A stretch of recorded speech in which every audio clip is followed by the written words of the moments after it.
What is up, YouTube? We are here for our week 2 NFL podcast. Uh, some great games this week. Week 1 was amazing, some amazing games then too. So let's get right into the video. Hope you guys enjoy. So, Alex, we are back here after a really fun week 1 of football going into week 2.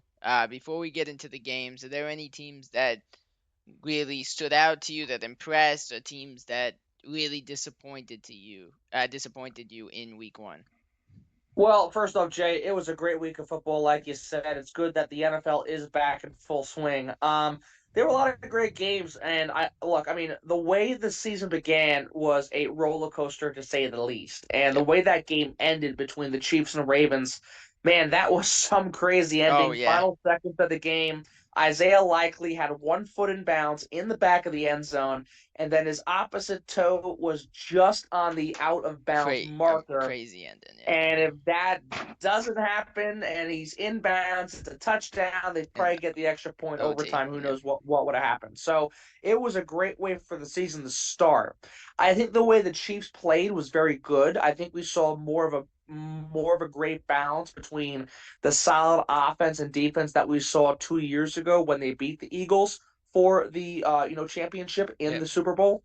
But look, I mean, again, I think the Chiefs had a good start. I think Baltimore, despite the loss, had a pretty good game overall. I The think what? their run Look, they game was did. The one solid. thing I will say is it definitely brought out some of the flaws of Lamar Jackson. Yeah, and I was about to get to that, right? Because, I mean, yeah, there were some flaws. His throwing was not as great compared to last season. He was rushing a bit more, and you saw some benefits and you saw some things that kind of went back to the old Lamar Jackson where he began his career, where there was too much of a focus on the run game. So you saw lots of good things from Baltimore. I think bringing back signing Derrick Henry, Yep. bringing him in the mix was a great addition. He, of course, got the first touchdown of the season. Baltimore had their great moments, and the fact that they came back in such a way to almost tie that game and potentially force overtime, that would have been, really something to watch if that happened. Regardless, I think Baltimore stood out. So Yes. that was a good first game. To focus on some teams, I think the 49ers were great. They played a really good game Yep. versus the Jets. Rodgers there, his first game after the injury. He had his good moments. We saw the usual free play style of Aaron Rodgers, where there's a free play, he takes advantage of it. The Jets scored a touchdown off of the arm of Aaron Rodgers. Yep. But um, look, I mean, again, I think you saw lots of good things from the 49ers. The run game was really, really strong, even without Christian McCaffrey. I think that shows that true versatility they have, Yep. whether McCaffrey's hurt or not, they can rely on other backs to really drive that run game. And really, lots of credit goes to their offensive line.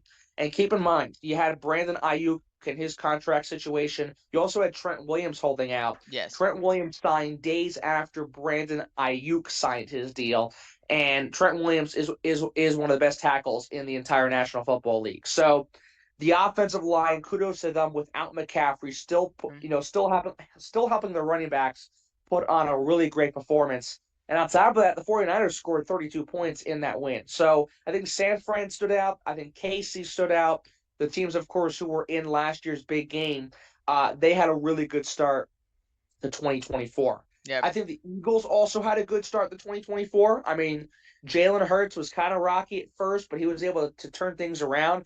Saquon Barkley went off. He had 3 touchdowns, Yep. more than 130 yards on the ground. I mean, he was sensational. He was a key reason why the Eagles won that game. Oh, And 100%. of course, Jordan Love got hurt. Thankfully, he's only out 3 to 6 weeks. If his season was done, Jason, you might not have had me back on the program this week. I probably would have been in a state hospital. Yeah. Guaranteed, I live in Minnesota now. So, Look, we'll um, talk more about that, as we get to the Packers. But yeah, that was a rough spot you guys are in now. yeah, no, sure. And look, I mean, again, Malik Willis came in and finished the game. He'll be the quarterback for these 3 to 6 weeks that Love is expected to miss. But Speaking of Minnesota, I think the Vikings looked good. I think Sam Darnold with his debut with Minnesota As was me and you very, very spoke good. about earlier, they need to prove themselves against a team other than the Giants. I agree with you completely, but I think for a start, I think the Vikings looked good. And for Yes. Sam Darnold to start the way he did, 200 plus passing yards, 2 touchdowns, and a dominant win, that's a start the Vikings could not Yep. could not have asked better for. So I think it's a good start for them. They're going to play the 49ers. They might get blown out. Darnold Yes. might struggle. Who Yes. knows? But I think the way they started the season was very good. And Yes. especially since the Lions and the Bears are all 1-0, and the Packers are 0-1 to begin 2024, that's a telling statement by itself, Yes. regardless of Jordan Love being Yes. hurt. So, I completely agree. those were some teams that sort of stood out. I think when it comes to teams that sort of disappointed, obviously the Bengals were one of those teams. Oh yeah. And we have this, week one debacle again where the Bengals to begin a season in week one, week two, week three, sometimes week four, they're rusty, they're slow. Joe Burrow's not really in sync. You had the whole Jamar Chase incident when it came to his contract. He didn't make that big of a difference on Sunday, No. and it didn't help that he lost to Jacoby Brissett and the Patriots. Yeah. So, look, I mean, the Bengals for sure disappointed. As you know, the Giants are an absolute disgrace. I mean, they are a freaking disaster. Yeah. Daniel Jones is so bad. I think he's worse than a Kamala Harris word salad. Yeah. That's Did how you bad actually Daniel Jones Daniel is. Jones stat? Did you know since he got his extension, he's actually thrown more pick sixes than touchdowns? Yes, I did see that this week, and that is telling by itself. That shows how incompetent he is. So even though he got the extension, and again, it was a good year he had that year, I think at the time it made sense to give him the contract. But you look back, he But should have prioritized Barkley and tried to draft a QB. well, exactly. And honestly, at the time after the season they had where they made the playoffs and won a postseason game, it made sense at the time. I Yes. think what they could have done is given Jones less money and sort of matched it out between him and And you Barkley. could have, because Now, look, Barkley didn't even sign for as much as you would have expected him to with the Eagles. sure. Right, So, right. And look, I mean, again, you look back at it, and the Giants are really kicking themselves. Now, guaranteed, Malik Neighbors stood out in that debacle game. But for the Giants, I mean, again, they were yeah. really, just really bad. Yeah. One more team I'll touch on, when it comes to, the way they started the season. And, you know what? Two teams, actually. And they played each other on Sunday Night Football. The Rams and Lions played a really good game on Yeah. Sunday night. And the Lions came back, won that game. That was a back and forth shootout. And Yeah. that was a game where the Lions had a lead and sort of almost collapsed that game. Kudos goes to the Rams, even though they lost, for staying alive after being down by 2 touchdowns. And They losing came Puka back, Nakua. right. He's out too. So the Rams lost a lot except for the game. Naku was out for a period of It time. Who felt like knows how every that can drive they affect? were losing a player. Well, I mean, again, this is a team that is constantly banged up with injuries, and sadly it's Puka Nakua, but thankfully it's not Cooper Kupp getting banged up, who has had several injuries Yes. for the past several seasons. So look, I think the Rams had a good game. They had a great comeback despite them losing. For the Lions, it was a good win, but they should have never been in the position to blow that lead and Yep. have to come back to force overtime. Now, again, they came back, won the game. David Montgomery had a phenomenal walk-off Yep. touchdown. Kudos again goes to this Lions offensive line. They played a massive difference in that win. And even though they won the game and they had leads, Amon-Ra St. Brown was quiet. Sam Laporta was quiet. Jameson Yeah. Williams had a great 50-plus yard touchdown catch from Jared Goff. But some of the stars last year, especially Nowhere to be found. for the Lions, were very shaky to kick Yeah. off the Yes. season. Now, again, it's only one game, but regardless, I think when you look at those two teams, it was a good matchup. There's teams for both of these teams have plenty of things to work on, but the Lions still won the game. They're going to have to work on holding leads. For the Rams, it's great that they came back. They got to be healthy, and they got to find a way to make up for this loss with Puka Nakua. Yep. A couple more little things that I will say before we get into the week 2 games. Disappointing start to a career for Bo Nix. Despite another guy who had a disappointing start, despite them winning, Caleb Williams. That was a defensive win, and Mhm. Will Levis collapsed. I don't know if you saw that stupid little lob pass side that ended up being a pick six, but I don't know how you throw that ball. That was terrible. Um, the Jaguars, yet another Jacksonville Jaguars collapse. They were in Mhm. control of that game and they blew it. But the last team I want to talk about that, and I'm going to mention quickly, that we didn't actually say, and I can't believe we almost forgot, is despite losing, the Colts looked great.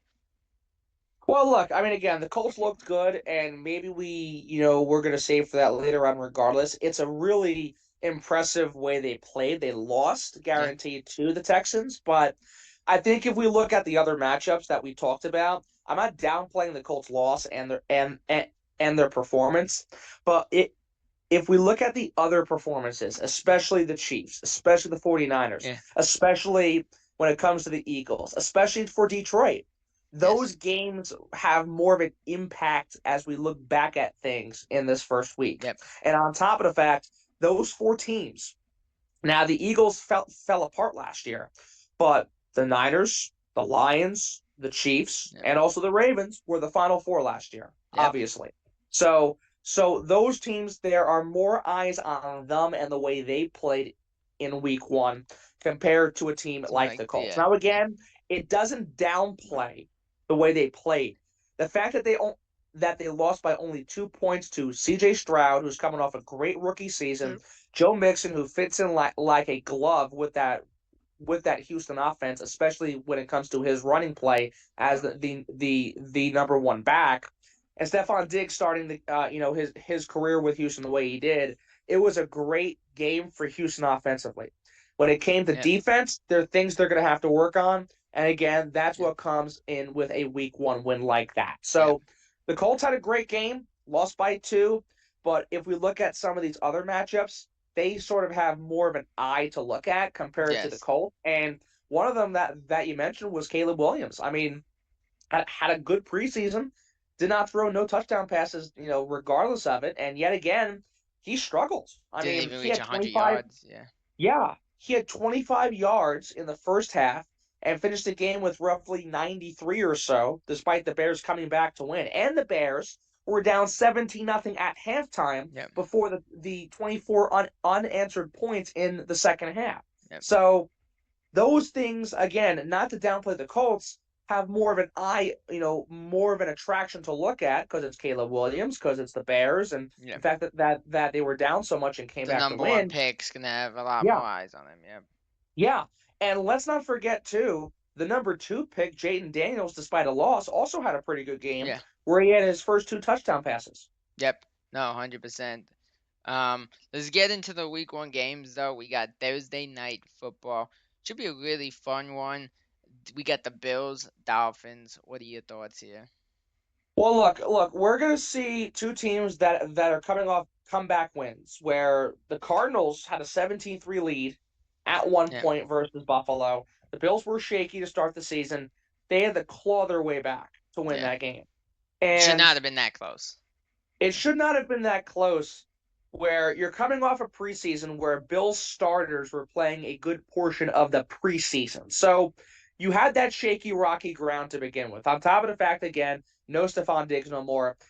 That was the big question. How is his team going to look offensively without that star receiver for Josh And at Allen to first it looked throw like, to? oh crap, it's gonna be terrible, but then they got it going. Well, again, they got it going versus a Cardinals team that, again, is going to be disappointing and nowhere near the playoff Yeah. picture. So that was number one. Now you're taking on a Dolphins team that has an explosive offense that's coming off a comeback win in their own right. And on top of the fact, not to get too much into it, they're coming off a whole off the field controversy with the whole Yes. Tyreek Hill Yep. situation. So you're gonna get a matchup where two teams who are, of course, are bitter division rivals. Last year, Miami had a 4-game lead in the division, And December blew hit that for them, lead yeah.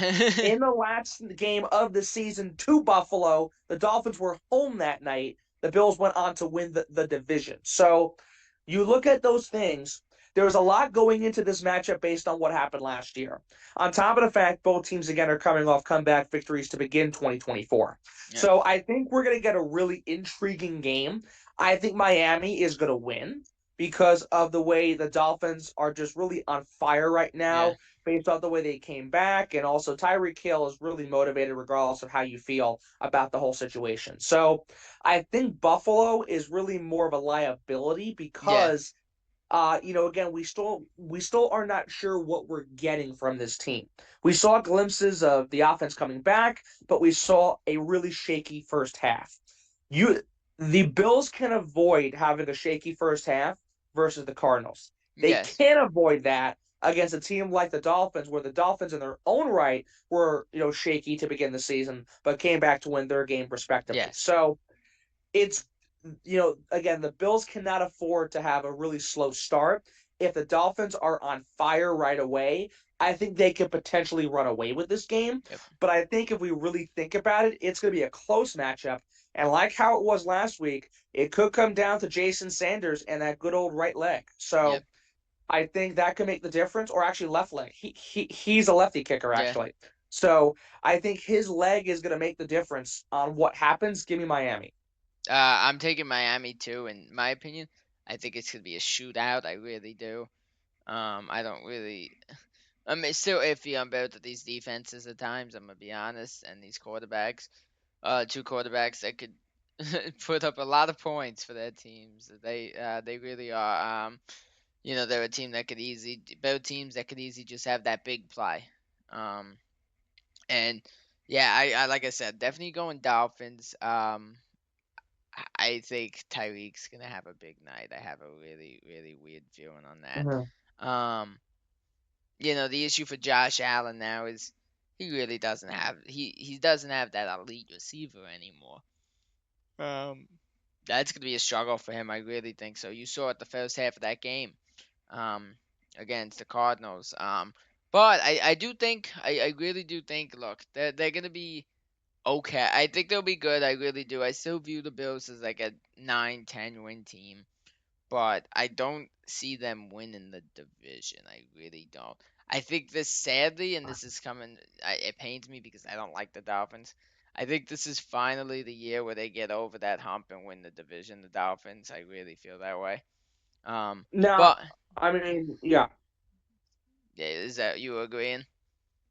No, yeah, I mean, again, I can see that too, but let's not forget last year they were in that same spot to do it and they blew it. Yeah, So who knows what could happen? I mean, Miami could have a 4 game lead again in December and choke that lead like they did last season. So yeah, who knows what's going to happen? I mean, what is really intriguing about all of this is that we look at the way the first game last year happened between these two teams. The Bills blew out Miami. They yeah, blew them out completely. And then things changed as time went on, and of course that last game of the season took place. So things are going to look a lot different. I think we could see a Dolphins win. I think we're going to, but don't be surprised if somehow we see a Josh Allen turnaround where they could win this game potentially. So yeah, it's a good Thursday night game to have. Going forward, we might get more crapshoots, and I hope we don't, but we probably will anyway. But I think the way that this week is going to start is going to be a very, really exciting one. But on top of the fact, again, it's only week 2, but like how it was last year, this game between these two teams, if it's this, battle again for the AFC East crown, this game could be really telling in how things look in the long run to see who wins and who yeah. doesn't. No, And 100%. it also plays a factor where these two teams are 1-0. The Jets are 0-1. And the Yes. Jets in that division were the only team to not win their first game. Now, of course, they played San Francisco, but the point being is that they're 0-1. The Poor Patriots, Bills, Jets and lost Dolphins when are even 1 the 0. Patriots won. Poor Yeah, Jets fans. right. Uh, So look, I mean, again, it's something where how are the Jets going to be in this mix as well? Now we think they're going to be more competitive compared to last season, yeah. which we should see that now with the healthy Aaron Rodgers. Yes. But I mean, again, if it comes down to these two teams again duking it out and the Jets are disappointing, then a game like this could make a difference in who wins that division and who doesn't. 100%. The one thing is you always got to be ready for Jets disappointment. Um, but Yeah, Jason, that's been the way yeah, since 1969. yeah, yeah. But we move into the first game of the Sunday 1 o'clock window. We got the 49ers in Minnesota against the Vikings. Probably not too much to say because I feel like we know where this game is gonna go as much as you probably don't want to hear this as somebody who is covering Minnesota teams now, but what are your thoughts on this? All right, so I think San Francisco's gonna blow them out, to be honest with you. But Sam Darnold's gonna look like his usual self. oh, look, I mean, again, that is something that could happen, but we could see glimpses of last week. Again, he was good last week. It was a good start. I think the run game, especially for the Vikings, was excellent. If the Vikings are going to be in this game, it's going to be how they compete with the 49ers rushing rushing offense. That's going to be the difference. Are they going to be able to compete with that? Aaron Jones had a really good Vikings debut. Yep. 94 rushing yards, 1 touchdown. The Vikings also had a pick six. Now, guaranteed it was good old Daniel Jones. But the Vikings defense really brought pressure to Daniel Jones. Yes. If they can find a way to do that to Brock Purdy, which is going to be more of a challenge, obviously, I think this game could be closer than people think. But if we look at it, San Francisco's the much better team. Sam Yes. Darnold's playing his old team. Last year, he was the backup to Brock Purdy in 2023. So I think this will be a telling game for Sam Darnold on how he can play against the top team in the NFC, the 49ers. So Yep. this game will tell a lot about how they can play not just versus San Fran, but against other playoff caliber teams. Yep. And I don't think it's going to be a pretty game. I think they're going to lose. The Vikings are not supposed to have the best season. They're projected 7 wins at most, which kind of makes sense. Yep. But um, if the Vikings are able to make it somewhat competitive, meaning As within long as it's 2 touchdowns, respectable, yeah. well, I mean, again, it, if they lose by 2 touchdowns, it's not the worst thing. Yeah. If they lose 36-0, which could happen, then you expect it, and then you say, okay, here we go again. Yep. So it's sort of, again, Sam Darnold controls this game in his own destiny. How is he going to come out against the best defense in football? On top of the fact, how is he going to, compete where his defense is going up? His defense is facing one of the best quarterbacks in football, and the D end has to go against the offensive line, the best O line I think in the NFL right now. I agree So with that. Yeah. so you put all those things in perspective. I think San Fran's gonna have a field day. And obviously, without McCaffrey, they still put up 32 points. And their backup running back had over 140 rushing Oh, he yards and was 1 touchdown incredible. score. Yeah. He was So incredible. if You he may as gets well it just cut going, then McCaffrey, that could save the tell the money. difference. Cut McCaffrey, save the money. That kid looked amazing. Well, look, don't base it off 1 year, and if you think that, then you're crazy. But uh, look, I mean, again, we'll see. But yeah, I think that San Fran wins this one in a pretty, pretty convincing fashion. Yeah, I don't really have too much to say. I think I would probably say they put up 30 points in this game. I really do.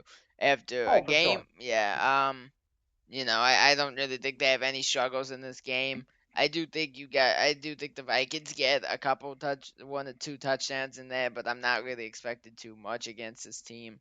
Um, you know, it's hard because you even just saw how much Brees Hall struggled to move, you know, with those runs against this team. They made that Yeah. so challenging for him. So, Well, uh, again, you see the way things worked out last week.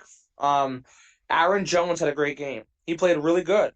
He played very well in his Vikings debut. yeah, But the problem is, again, this game, how is he going to play? How is their you're rushing comparing, attack going to make a yeah, we're difference? talking Giants Yeah. against, the The 49ers. 49ers. Yeah, That's yeah, the big difference. yes. So, So, look, yeah. I think it's gonna be at least a double digit deficit of at least 10. I do not see it being a single digit deficit this game. I think this will be one of the bigger differentials in score for the week. Hmm. We move on though to the next game. Two teams that won, and to be totally real, was not pretty for the Seahawks. They had two safeties in the first half. Is something you really never ever see happen to a team against the Patriots, who just upset the Cincinnati Bengals. What do you got in this one? So this game could be a protection, and I have because look, Seattle had to win. Opponent with Russ did great in his debut game. Okay, fine. But when we look at the Seahawks this year, we still don't know what we're getting. We saw them play a Denver team trying to still shake off their rust and try to get used to something that we haven't seen. Denver's not been winning since they won the Super Bowl. Yeah. So the Broncos are in a whole new phase. The Seahawks, injuries aside, regardless of last year, regardless of 2 years ago, are somewhat of the same roster. Now, Yes. there's some changes here and there. A different coach, of course, now. Pete Carroll is no longer the bench boss, but Yep. it's still Geno Smith. It's still DK Metcalf. It's still, Jamal Adams. It's a lot of the same offensive and defensive figures on this team. And they're taking on a Patriots team who is honestly, again, the reason why they're 1-0 is because they played the struggling Bengals who always struggle to begin the season now. Yeah. So there's not much impressive, things going into this game. When we look at, who's more impressive in this crapshoot, I think Seattle is, because Seattle has more upside this year. The Patriots, who knows what we're going to get? Jacoby Brissett was all right. The offense was okay. But it was more the Bengals just being really bad. Well, again, yeah, it was more of a Bengals loss than a Patriots win, for sure. And the Patriots defense was lousy last year. And I think we're going to see similar things this year, especially now without Matthew Judon and the way that he left New England to go to Atlanta. So I think Seattle wins this game. They're not going to win convincingly. They're not going to win in the most flashy way. It's going to be an ugly win. But I think Seattle wins the game because the Patriots are just not that good. Yeah. They're honestly just not that good of a team. No. And we saw them last year get shut out 34-0, lose 36-3. We've seen them get blown out before by 30 points or more. I don't think that's going to happen this weekend, but I think Seattle's going to have enough of a stay to win this game by double digits. Yep. I completely agree on that. There's not too much to say because both teams, Seahawks, ugly week, even though they won, it was another scenario of it really looked like it was more of a bad Bo Nix game than them really winning that game. Patriots kind of got gifted a win. Although Ramondre Stevenson looked really good, actually, that was one positive for them. But dude, here's the one thing that does suck for the Seahawks. I don't know if you saw. I believe it was in the fourth quarter. Kenneth Walker went down with an injury. I don't know his status for this week, so that could be a loss there. But I don't think it changes the outcome of this game. Okay. But yeah, I think this is a scenario of no matter what happens, whether Kenneth Walker plays or not, I think they win this game. I don't think they have any problem with this Patriots team. It was a good win for the Patriots to start off strong, but it's also a year where you're not expecting much. Yeah, we move exactly on. right. And we'll see. Yeah, and then we move on to the one of the more boring games, but at the same time, it's a division game, and Jaden Daniels looked pretty good, so it's not the worst thing. We got the Giants, Commanders, a battle of two teams though. No matter how bad the Giants usually are, for some reason they own the Commanders. So what do you think here?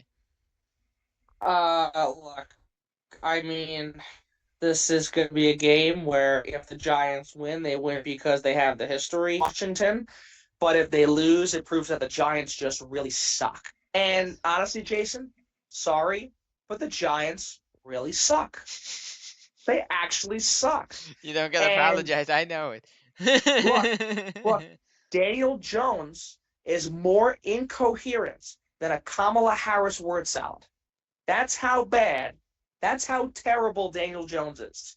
And on top of the fact, it doesn't help where last week was a debacle.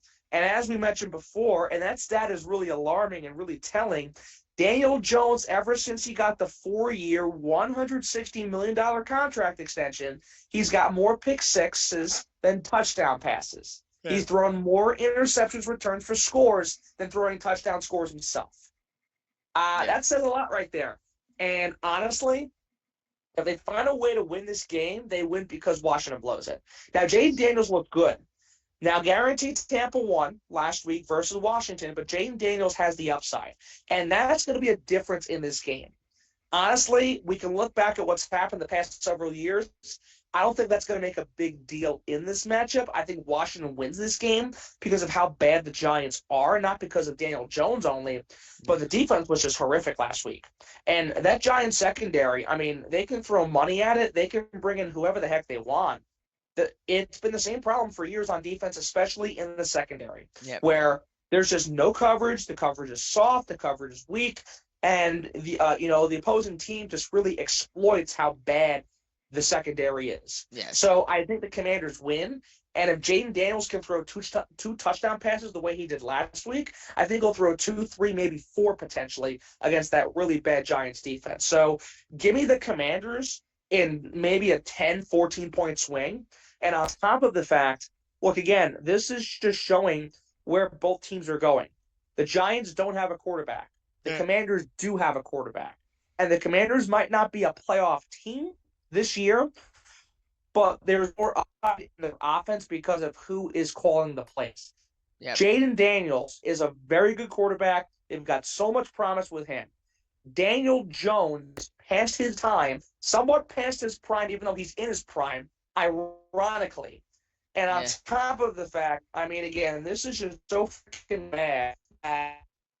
It's gotten so terrible. It's gotten so bad. My left toe, my right toe, and my big foot can throw more touchdown passes with my foot, not my hands, than Danny Dimes has. Yeah. Where Danny Dimes honestly should be broke with the money he's with the money he's making for the way he's playing.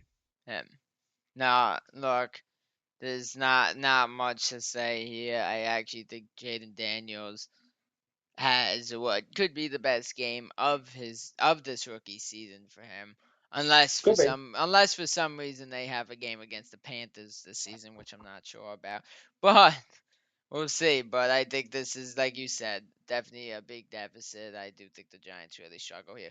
We got 4 minutes, by the way, before we gotta restart this and move on to the second half of this, and that's perfect amount of time because we're not going to cover the next game long.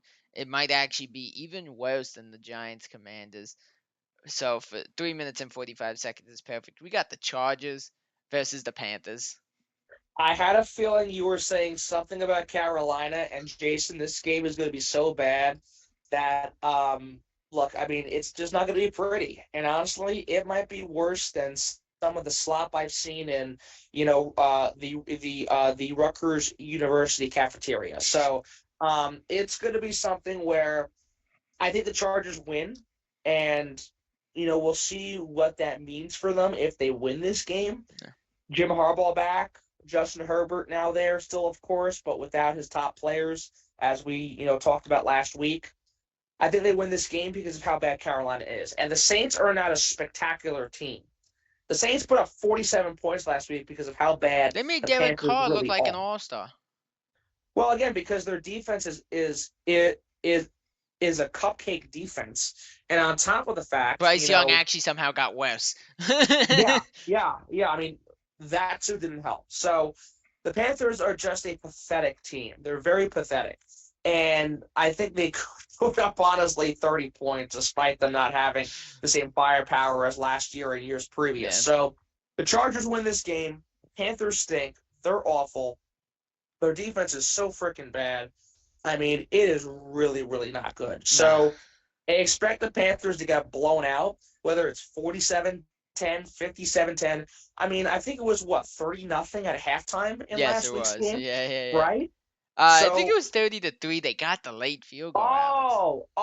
Okay. I'm sorry. They got a field goal. Let's go down by 27. Anyway, the point is that they were getting their butts kicked at halftime and they lost by 37 at the end of last week. Yep. So they stink, and they're going to get clobbered again. Yeah. I completely agree. Not really much to say here. It says a lot that we are easily able to say a bad Chargers team is going to clobber a team. That's just how bad the Panthers are. But Yeah. yeah, easy win for the Chargers here. So Alex, moving on from two really ugly games, we move into a game that's at least a little better. The Saints, who we were just talking about, steamrolling the Panthers against Cowboys team that just steamrolled and honestly stomped the Cleveland Browns. Saints, Cowboys, what do you got in this one? Well, look, I mean, the fact that Dallas played that well was very impressive, especially after the whole CeeDee Lamb situation, and Yeah. also that Dak Prescott just got a contract too. So, I think Dallas played very well, and of course, their win is more impressive against a Browns team that made the playoffs last year, compared to the Saints compared to the Saints who took on the worst team in football. So, I think the Saints are not going to be able to match up what they did last week. I think Yeah. Dallas, I'm not sure if they put up the same amount of points or they win by such a big margin. I think that the Cowboys will win this game by a certain margin. I think they'll be comfortable. And look, again, we see this time and time again where e- even though last week was different, even though last week was a really good start for the Cowboys, we see this happen where it comes against the real true playoff caliber teams. The Cowboys struggle. But Yeah. against teams either in the mix, teams well below the mix, or the Panthers, the Cowboys are just able to beat up on some of these teams, Yeah. and it really is just telling on how they're able to have the stats rank up and how have the stats sort of be, ballooned up because of who they're playing in such big wins. So I think the Cowboys will beat up on the Saints here. I think they'll win in a convincing fashion. The first win was very impressive. This week's win won't be as impressive because the Yeah. Saints, again, just really don't have as much firepower to match Dallas. And again, the reason why the Saints looked so good last week was because they played Carolina. Yeah. Give them an opponent that is known for beating up on teams that aren't that great, and the Saints will struggle. Yes. No, I completely agree. Um, Honestly, the one thing, and I would actually say this, I did not. I expected a lot more out of CeeDee Lamb. Lamb had a very, in my opinion, unless I missed something later in the game, very quiet game. Um, Zeke, I believe, got a touchdown, which is nice in his return to Dallas. They just shut down that Cleveland Browns team. It was ugly. Cleveland could not get anything going. I'd probably put them up there for like top five worst performances of week one. Well, look, it was so bad that, I mean, going in, you weren't sure what you were getting, especially after the fact, where restructure Deshaun Watson's entire contract. And Yeah, this is a guy, you paid a boatload for him, barely played because of injuries, and of course the off the field problems he's had. And then on top of the fact, he goes out there, he throws a stinker. Cleveland throws a stinker at home. The Cowboys walked in there and just had a field day. I yeah, mean, it was really impressive to see how well they played. But again, put them against a team like the Chiefs. yep, Put them against the 49ers. Put them against Detroit even this year. Now again, they barely beat Detroit last season, but you put them against this year's Lions team, and I'm not sure they beat them. No, I You don't think know, so either. Actually, you put them against the Packers, obviously, and the Packers beat up on them and really embarrassed them in the playoffs last year. yep, So you put up really good caliber teams in the Super Bowl conversation against the Cowboys, and the Cowboys don't put up the numbers they did. The Browns were in the playoffs, yes, but the Browns, keep in mind, they were a 10-win, 11-win team. 6 of those wins came off the foot of Dustin Hopkins. It wasn't yes, the quarterback play. Defense was there. Myles Garrett is a beast. Don't get me wrong on that. yeah, But a reason why the Browns made the playoffs last year, mostly because of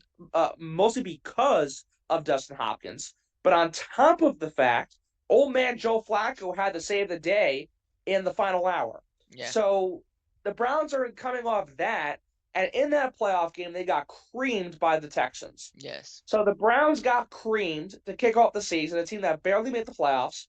On top of the fact, the Cowboys are playing a team in the Saints that just missed the playoffs yet again, and they're a team known for their inconsistent play, especially towards the back half of the season. Yep. So the Cowboys should win this game, but again, don't be too impressed with the start because they played the Saints. And the Saints, the reason why they're 1-0 again is because they beat up on Carolina. Yep. No, I completely agree. I definitely think this could be a blowout game here. Cowboys just look really impressive. Obviously, we'll eventually hit that Cowboys struggle because, as you said, it's Dallas. But that's not coming yet. We move into another game that it's a shame because obviously it's the Packers here. But the fact that now it's Malik Willis almost makes it feel like it's a little less to talk about just because it's very hard to have confidence with Malik Willis. Uh, we got the Colts, Packers, though, and this is one thing I will add, and this just shows the thing with Malik. One thing about Malik Willis, I think that was probably one of the first times one of the few times I've actually ever seen a quarterback unable to get a ball off on a Hail Mary. Like, dude, there are very few guys rushing you on a Hail Mary because they're all down the field. You gotta throw that ball. Just get something up. But Well, your look, I thoughts mean, against the Colts, like I said. it is going to be a tough game because you've got Malik there. Yeah. He's going to be there for probably 3 to 6 weeks. Yeah. And the Packers were entering the season with a whole fluster of a backup QB situation where Sean Clifford got cut, then got re signed to the practice squad. You trade for Malik from Tennessee. And, we knew that Jordan Love is the guy, sure, but we did not know what the backup situation would look like.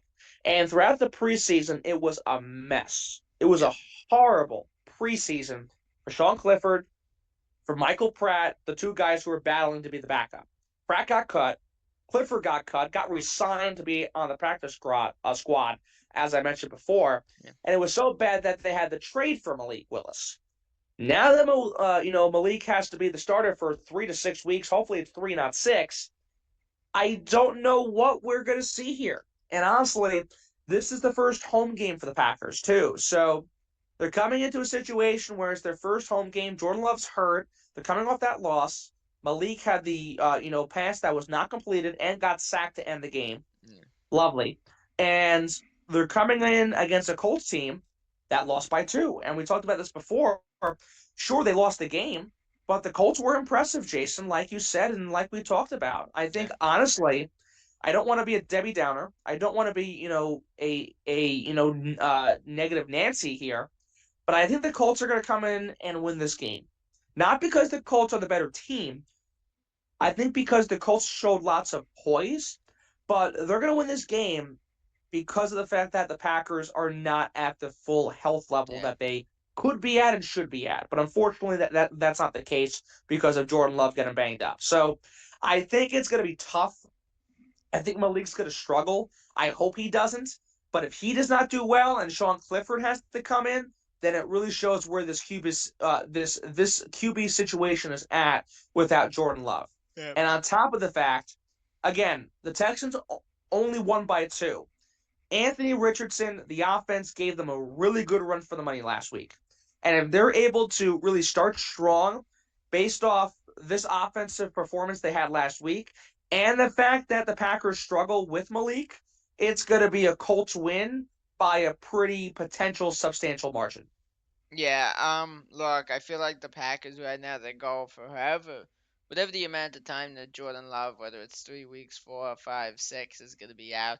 You got to see if somehow you could go 500. I think that's just kind of got to be the target goal right now. And that's honestly good. I mean, look, that could happen. But if we see the struggles that we saw in those 2 snaps, and look, again, it's only 2 snaps to end the game. But if we see the struggles, if we see this problem sort of escalate without Jordan Love, then that right there, that hope of going 3-3 in this potential 6-week margin could be a stretch by itself. That could be a lot to ask for Malik and this team. I completely agree. Look, I want your opinion on this. Don't you feel that way that on the Hail Mary, with how many people rush you gotta at least get the throw up? I don't know how you feel on that, but Look, look, whether the throw is short, long, incomplete, out of bounds, whatever, I agree. Get it up, man. I mean, even if you throw a pick, I'd be more satisfied with him throwing a pick towards the end zone and losing that game that way what do you than got? getting sacked the Four way he. people rushing you on a Yeah. Hail Mary? Like, dude, you gotta get that ball thrown. Well, look, I mean, I think part of it could be that he wasn't sort of expecting that blitz, but at the same time, no, I agree with you. If you're a quarterback in the NFL and you're going for a Hail Mary, you know what the play is. Yeah, You know you're going to bomb it down the field. You also know that you got to get it off quickly, and this is do or die regardless of what happens. yeah. If you don't get it off, yeah, that's a problem, and it doesn't help. I mean, look, he was dealt a bad hand for coming in the situation he had to come in too, but I agree with you. I mean, look, that shouldn't have happened, and if he struggles, it's gonna be a long game.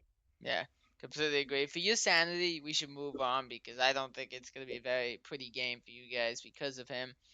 Um, we move on to a game between two teams that coming off very disappointing losses. We got the Cleveland Browns, who, as we said, got obliterated against the Jacksonville Jaguars, who blew their lead and got handcuffed by the Miami Dolphins. No pun intended here. Yeah. But what are your thoughts on this game? Well, look, Jacksonville led their game and lost. Cleveland got dominated from start to finish. So I think there's not too much to talk about in this because if we look at the Jaguars last week, they played a good game. They just fell apart. The Yeah. Browns were just awful.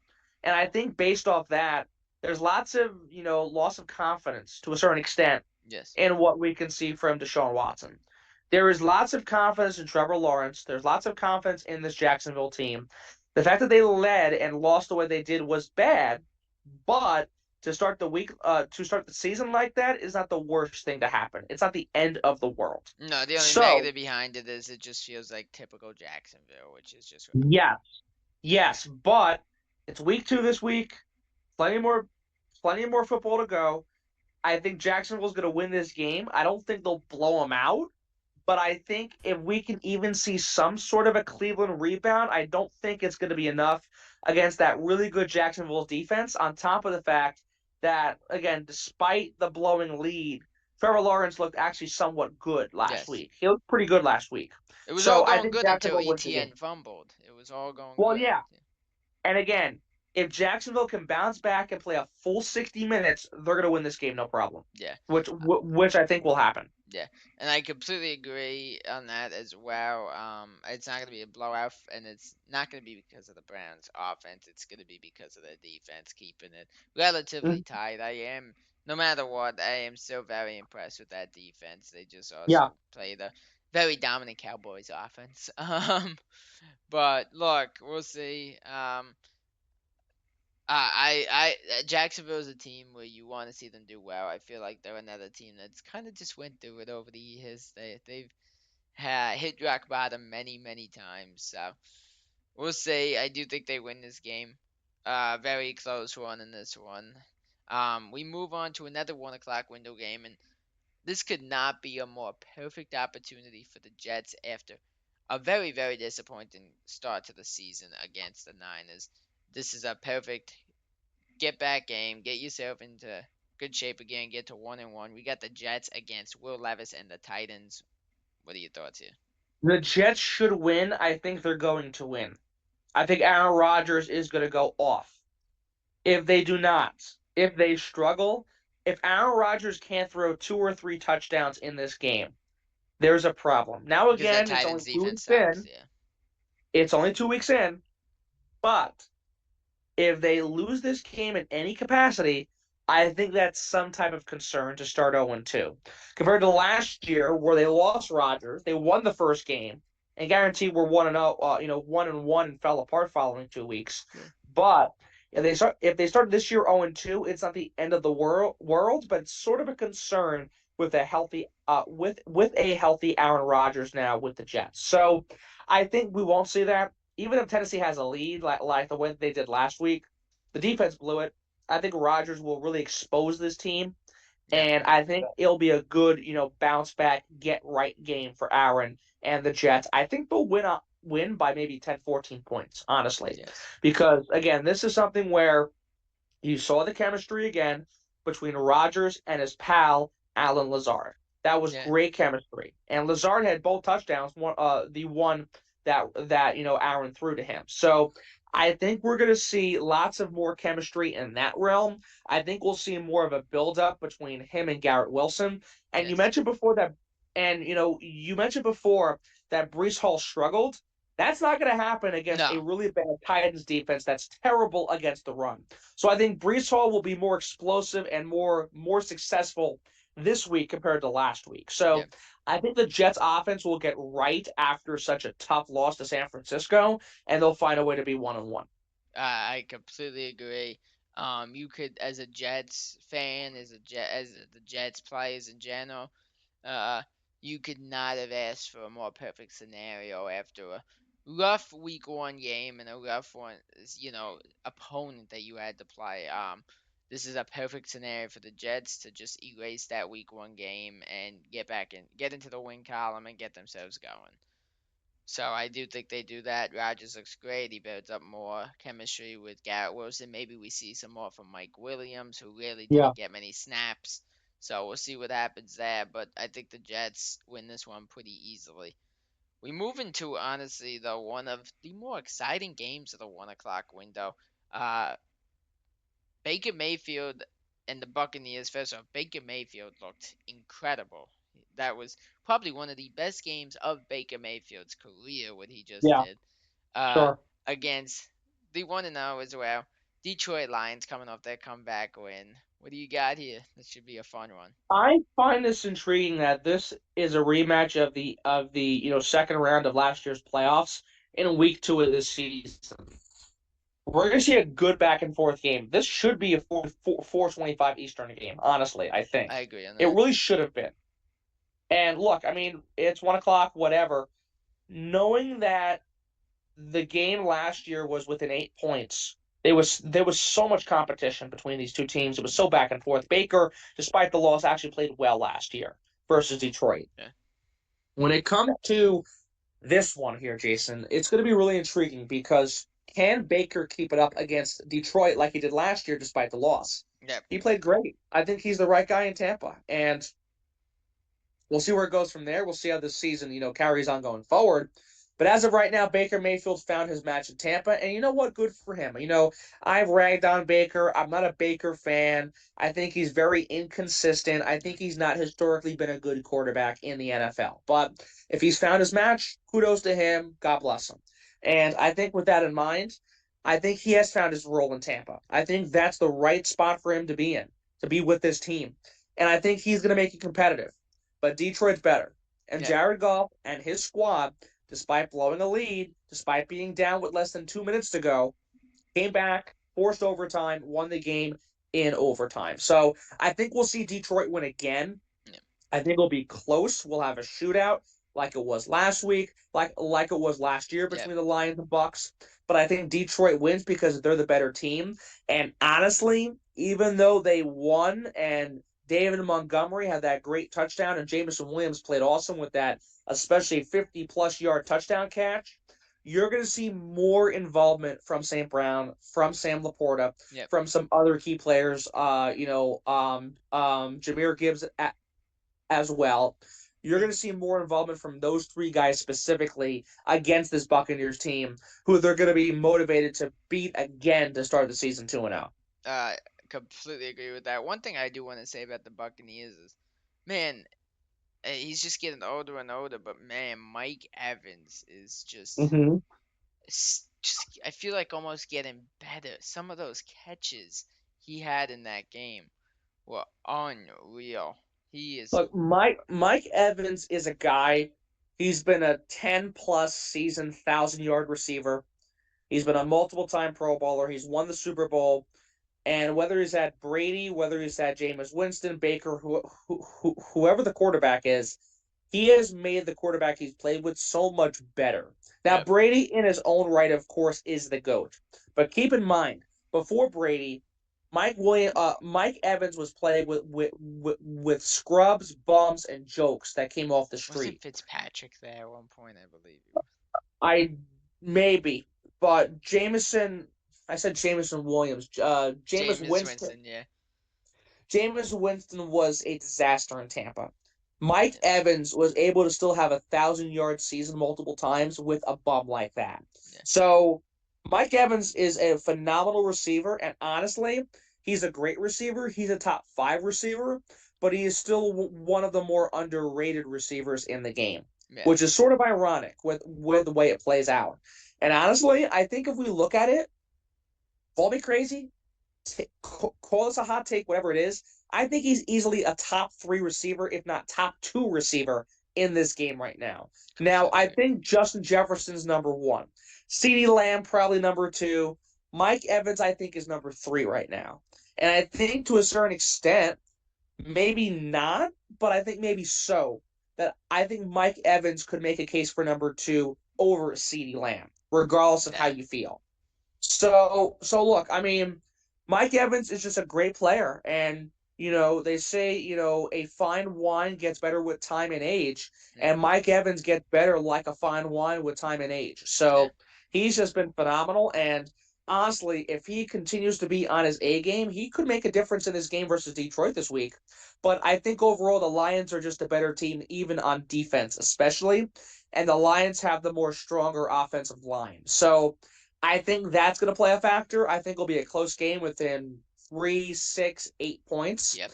I still think Detroit wins, but it'll be a fun matchup. Yeah. No, it should be a fun one. It wasn't the prettiest game from Detroit, but I think they're gonna do a much better job this week, getting more of those guys involved that really did not do a lot in that week 1 Mm-hmm. game. But yeah, I Mm-hmm. think it's a very close game within, as you said, within 7, 8 points, as you said, kind of close to the range of the playoff game last year. We move in though to the last game of the 1 o'clock window. This is a game where I don't really think we have too much to say, just because they look terrible. The defense was terrible as well. We got the Raiders versus the Ravens. What do you got here? Derrick Henry's going to have fun. Lamar Jackson will improve. Baltimore's going to be 1-1. I think it's really simple here. Look, I mean, again, the Raiders, Gardner Minshew's the right guy to be their starting quarterback.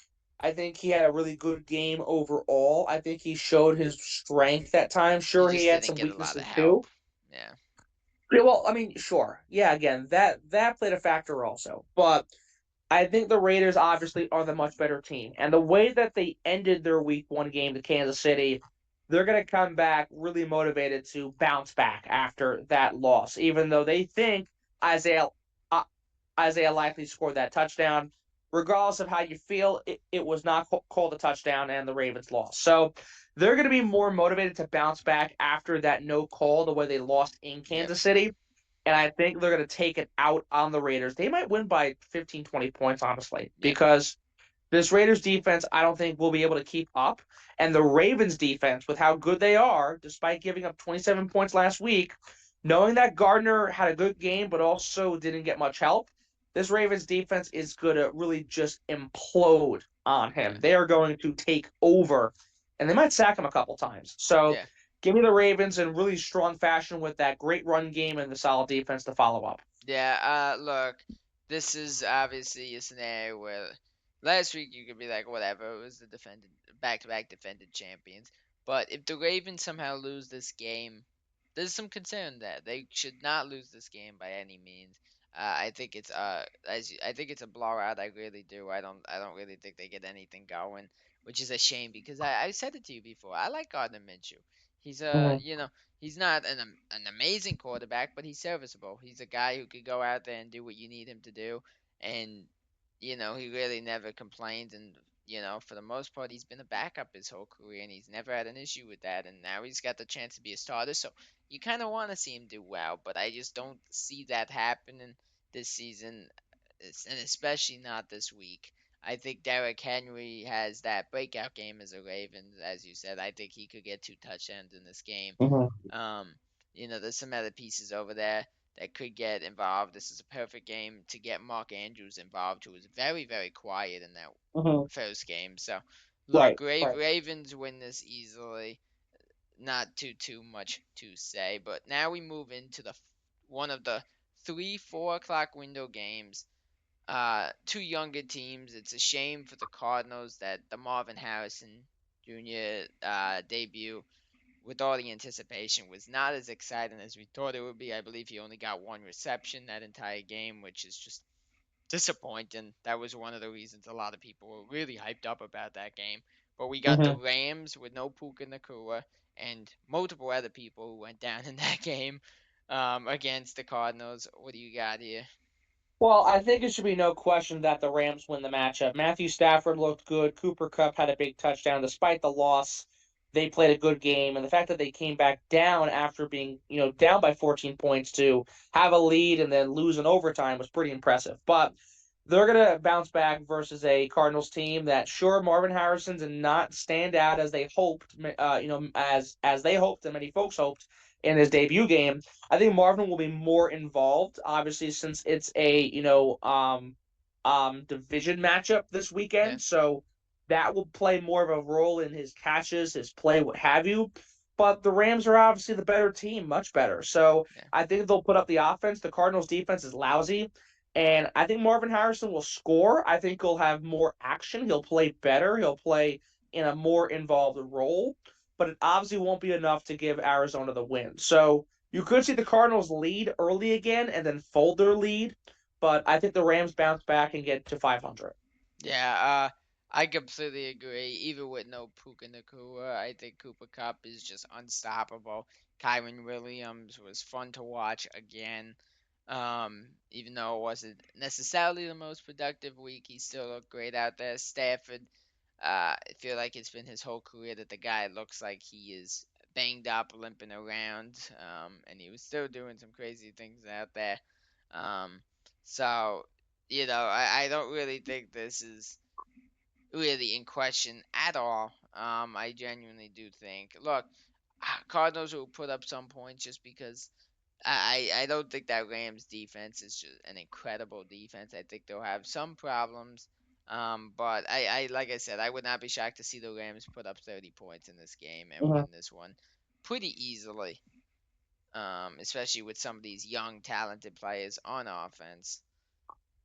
We move into a 425 game, and the start of the season could go from bad to even worse here for the Bengals. We got the Bengals versus the Chiefs. What do you got here? Oh my goodness, Jason. I mean, first off, they lose to the Patriots. Then they got to play the back-to-back world champions in week 2. Really? I mean, look, I mean, guaranteed they almost beat them last year, and KC had a really bad regular season before that postseason run to win the second straight title. But this Chiefs team looked really good last week, and I think that will continue at the expense of the Bengals. And for the Bengals, this has been happening since they lost the Super Bowl. They start the first two, three, four, 4 games of a season. They're less than 500. They struggle. They lose. They're not convincingly good. They have bad matchups. And last year, I mean, again, it was a down year, especially when Joe Burrow got knocked out for the season. So I think the Bengals will get clobbered. I think the Chiefs will have a fun time again, and KC will go to 2-0, and it just further builds the further anticipation of what the regular season will be like for this team, for a Chiefs squad trying to be the first time ever to win three straight world titles, 3 straight Super Bowls. So Yeah, I think KC wins easily. I mean, honestly, they'll blow them out, and the Chiefs know how to beat Cincinnati. They know how to beat up on Joe Burrow. They know how to yeah, win games, obviously, and they know how to expose defenses that struggle against really good teams and the best quarterback in football in Pat Mahomes. yeah.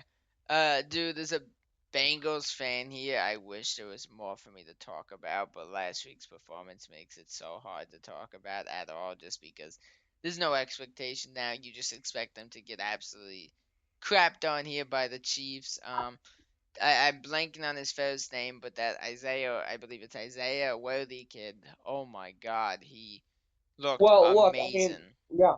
Well, yeah, I mean, again, I mean, Xavier Worthy had a Xavier, remarkable, my okay. yeah, no, I mean, he had a remarkable debut. The way the Chiefs are able to draft Pacheco, Worthy, all these young guys, Rice even, with the speed they have, the talent they have to get down the field, make plays, run the ball, catch the ball, whatever it may be, it's impressive. And it shows the trust and the weapons that Pat Mahomes continues to have at his disposal. So it is really amazing to see how this Chiefs team finds players like this, smaller guys, but fast guys who can play in such a way. Worthy was remarkable. And honestly, with the way he played last week, he could have a touchdown again, 2 touchdowns, 3 touchdowns maybe against this Bengals team that lost to a pretty bad Patriots team. Yep. Look, the Bengals only lost by 7. They're playing the Chiefs this week. The Bengals defense was not good. They'll give up a lot more to this red hot Chiefs offense that's so spectacular. On top of the fact that you have a Chiefs defense that basically helped them win the championship last year. And if Joe Burrow is going to struggle the way he did this week as he did last week, Chris Jones is going to have a field day. Chris Yep. Jones is one of the best DNs, if not the best in football. He is going to really eat up that offensive line, and Joe Burrow is going to get dropped multiple times if we see the same Bengals offense from 1 week ago. So it'll be that mix of the Chiefs' offense being on fire with Pat Mahomes, Travis Kelce, Worthy, and the crew, on top of the fact, Chris Jones and his squad will just eat up on the Bengals, and KC will win in a pretty strong fashion. As much as it pains me to agree, I do agree with you. This is one of those scenarios where thank you for having NFL Red Zone. Yes. Because I do not want to sit down and watch this game without anything else on. So for my sanity, because we moved on early from your Packers, I think I got to move on from this one. We move into the last game of the 425 window.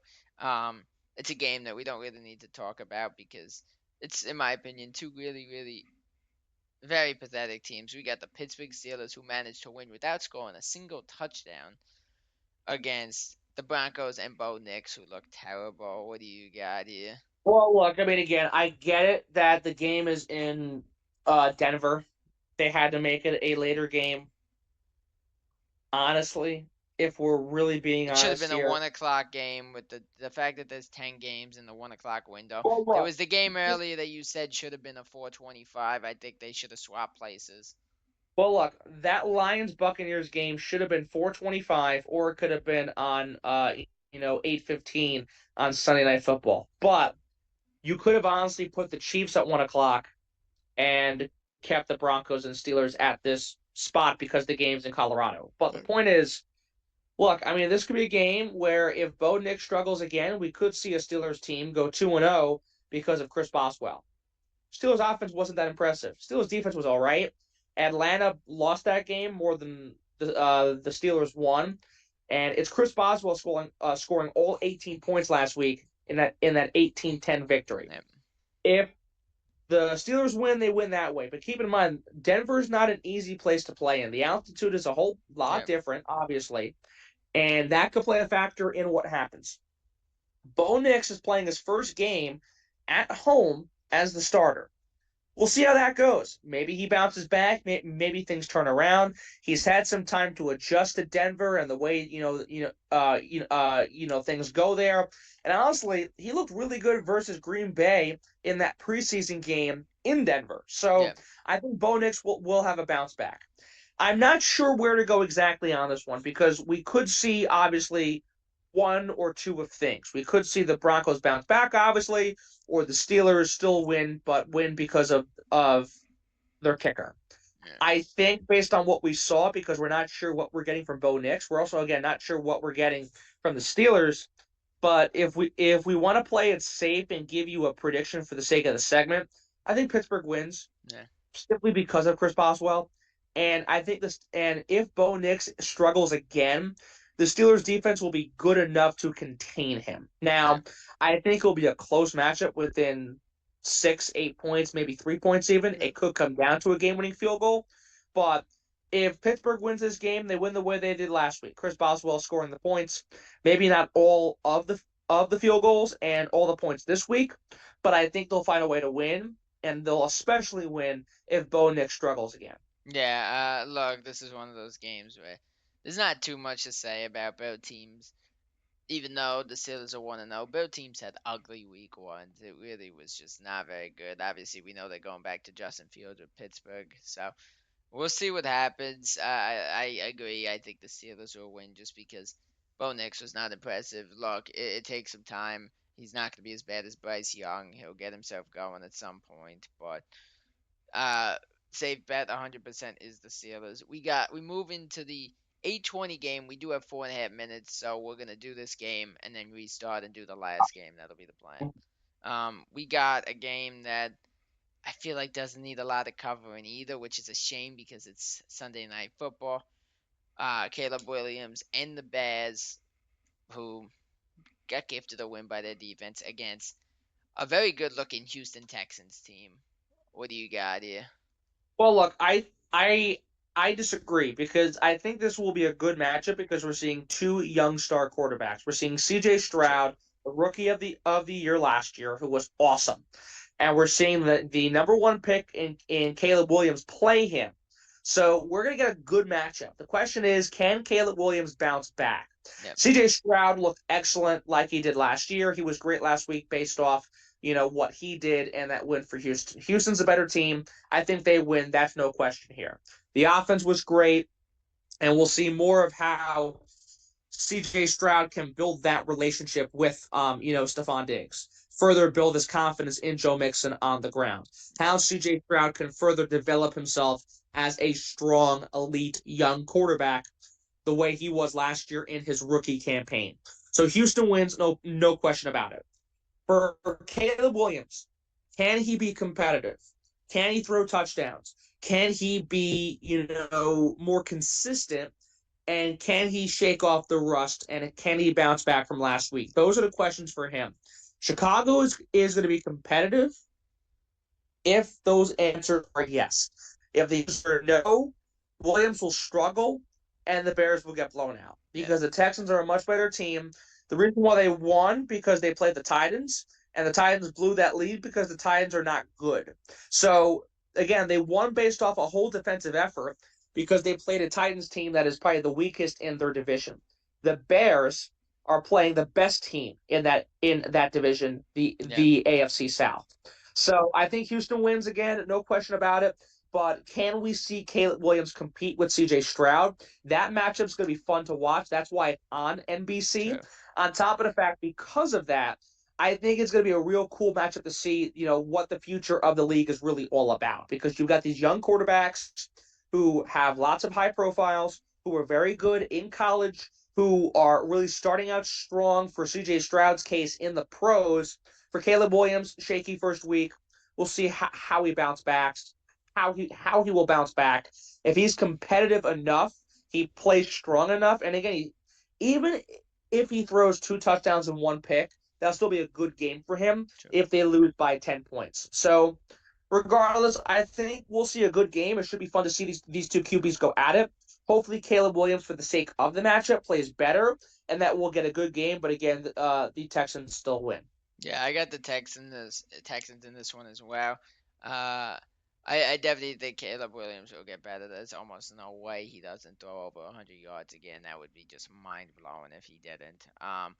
But yeah, it should be a fun one. Honestly, I think I was a little too fast to judge and be like, this game sucks. But yeah, look, CJ Stroud, man, just incredible. Diggs fits in there so well. Mixon, Tank Dell's back, so they look like a dominant team. I do think this will be big, a kind of wide differential point wise, but I think Caleb Williams, as we said, will look better. And Alex, now we move into the final game of week 2. We got Sunday night football. We got the Atlanta Falcons coming off what was a really rough loss, a loss that they should not have had. Another disappointing Kirk Cousins loss against the Eagles, who looked really, really good after a slow start. So, what are your thoughts on this one? Well, on Monday Night Football, we'll see these teams. And look, I mean, this is going to be a game where I think the Eagles will kill them. Kirk Cousins, we know this historically, on Monday night, on Terrible. Thursday night, every other day but Sunday, every other time except for Sunday at 1 p.m. Eastern. He Oh, even sucked. even this year's Sunday at 1 p.m. Eastern time wasn't good.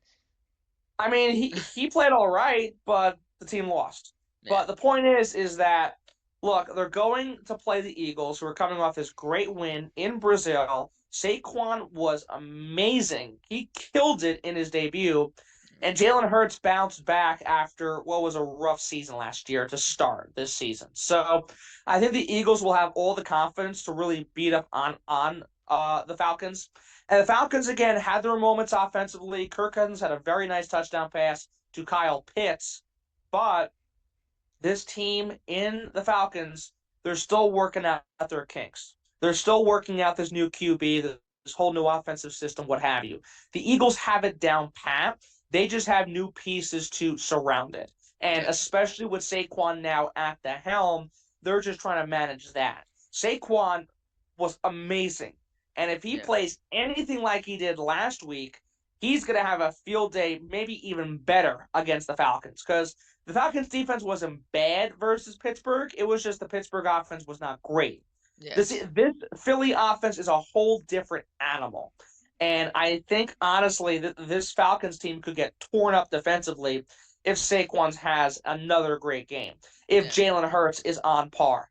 A.J. Brown had more than 100 yards and a touchdown as well. So that big three right there, and Jalen, A.J., and Saquon really kicked the door off to kick off the season. Yep.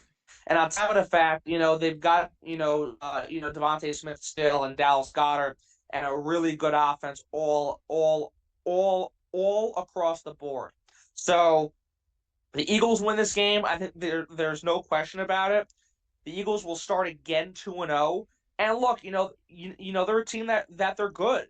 The question is down the line, what's going to be different compared to last year? Can they be consistent? Can they not start 10-1 and then lose 5 of 6 and they got blown out in round 1 versus Baker and the Bucks? So, Yeah. how is this season going to look long term for them? We'll have to wait for that. But I think for this game on Monday night, this will be a good game again for them to get things going, to get the offense grounded even further, and for their defense to play well, where they know Kirk Cousins struggles on Monday Night Football. Yep. So I think we will see the Eagles win. The offense will do most of the job because they're going to blow out the Falcons. But on top of the fact, I think we'll see lots of good defensive pressure from folks like Jalen Carter, from folks like Fletcher Cox, from this entire D line for the Eagles, who of course got lots of pressure to Jordan Love, of course causing the injury, and of course they sacked Malik Willis to end last week's game. So I think we'll see lots of great Eagles defensive pressure on Kirk Cousins on top of the offense doing its show, doing its thing. Coming off a remarkable 5-point win, 34-29 last week. So expect a balanced attack from the Eagles on offense, on defense too, but there could be more points and more of an impressive win this week, or more of a larger statement win rather this week compared to what we saw last week. So give me the Eagles, they'll be 2-0. Yeah. Look, for me with the Falcons, you want to root for Kirk Cousins a little bit here, but dude, it is physically impossible for me to take the Falcons going against the Eagles, especially after the fact that, man, you should never lose to a team when they don't score a touchdown. I'm sorry, but that should be a locked in, secured win. If you could hold a team to not score a single touchdown in the game, you did something really wrong if you did not win that game. That's just my Well, yeah, I mean, it's that, Jason, but it's also the fact that coming into this season, we're seeing the Falcons as this team that could compete with the Bucks in the South. Yep. And if they start 0-2, that's not the best impression to do it, especially with the way they started in week 1. If you beat Pittsburgh and lose to Philly, 1-1, okay, not bad. We understand if you lose to the Eagles because they're much better. But again, the way they started the year versus Pittsburgh, is somewhat unacceptable to say the least when it comes to giving up those field goals, losing by not allowing a touchdown. So those things play factors for sure. But the thing is, if they start 0-2, which we think they will, Yeah. I mean, and again, there's plenty of time to go, but it sort of gives sort of a disappointing start to what those expectations are for this team, where some of them are seeing them as this competitor, but if the Bucks either go 1-1 or 2-0 even to start the season, then to start at least this portion of 2024, we're saying to ourselves, maybe the Falcons really aren't the team that we were thinking they were going to be. Yeah. Now, again, give it time. It's only 2 weeks in, but those thoughts start to race in your Yeah. mind if the Falcons drop to 0-2, which we think they will. Yeah, completely agree with that. Look, it's rough because obviously, the Eagles, it's a big game for them too. They want to start up 2-0 as well.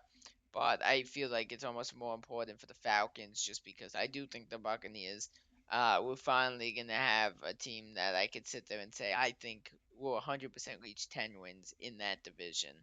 Just because it's been so long since we've been able to say that. Who knows? Maybe Baker collapses a little bit at some point and goes back to usual Baker form. But I finally think that. And to be honest, dude, the one thing I will say on this Falcons team is if they start 0-2, I don't see there being any shot of them going 10-5 the rest of the way. I really just don't see that happening. So No question about it. And look, I mean, again, they're a team where if the Buccaneers win 10 games, they're going to have to win 11 to win that division, obviously. yeah, And that's a stretch by itself. So, I mean, we'll see. We'll see what happens. But look, this is a team that we have the high expectations. We think they can do things. We think we can see them break out this year. But if they're struggling, if they don't perform as we think they will, and Baker is actually overperforming, then that's the whole difference right there. yep, I completely agree. Look, uh, Eagles not too much to talk about. That's just the usual dominant Eagles team. Everything pretty much looked the same like usual. The only thing that looked different was the tush push, which I am still furious about. And it's haunting me in my nightmares. The tush push that would have won me $300 if it just got in the end zone against you guys. But that does look a lot worse without Jason Kelsey. I can't lie. That is the one thing that looked different out there. No Jason Kelsey. I'll be honest. That new center is not very good. I'll be honest. But look, the Well, Eagles yeah, look but great. you know what? It is one game in. Give him time. Kelsey was a staple there for years. Change takes time. That's for sure. And Should have called him it's only Jason one Kelsey game, just but for my push tush. yeah, right. But Just we'll see. We'll see how it goes down the line. But the Eagles still had a very good game, and their offensive line, of course, played a massive role in Saquon scoring 3 touchdowns in that 5-point win. yep. The one thing I will say, and I feel like there's been times, even last year, we said it a lot last year. The tight ends need to be involved more. Dallas Goedert didn't get to do too much in that game. He was rather quiet. Devontae Smith was involved. AJ Brown had a really long touchdown reception. So look, they're a scary team. There are just so many weapons over there. It is insane. You know, you go from losing DeAndre Swift to you pick up somebody even better. The only question mark on Saquon Barkley is his health. Can he stay healthy? That is the one thing that has really I was about to say, never mind. I was about to say that's the one thing that's held him back his entire career, but I was briefly forgetting he spent a few years with the Giants, and that also held him back. But yeah, I mean, look, we'll see, we'll see. This team is scary. If they could avoid what happened towards the end of last year and they could stay healthy, because obviously, look, keep in mind, I believe Hurts was banged up towards the end of the year. Goddard was banged up. Um, it was a weird end to the season for them. As long as they could avoid that happening, this is a team that could go very, very far. They are dangerous.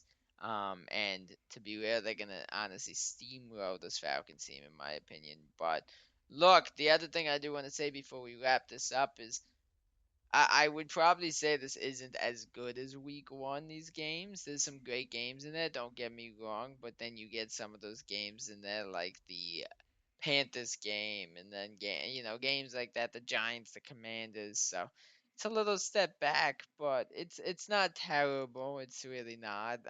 We've seen a lot worse. But yeah, it should be a fun week too. The couple really big games, obviously we talked about that stand out. So it should be a fun week of football.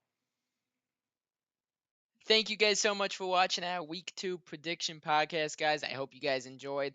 Um, we will obviously be continuing this, like we always say, every single week. Next Wednesday, we will have episode 3 up. But, guys, for now, like, subscribe if you are new, and in the comments below, leave you guys predictions. We want to see what you guys think for the winners of these games. But, hope you guys enjoyed. Peace out. See you guys in the next one.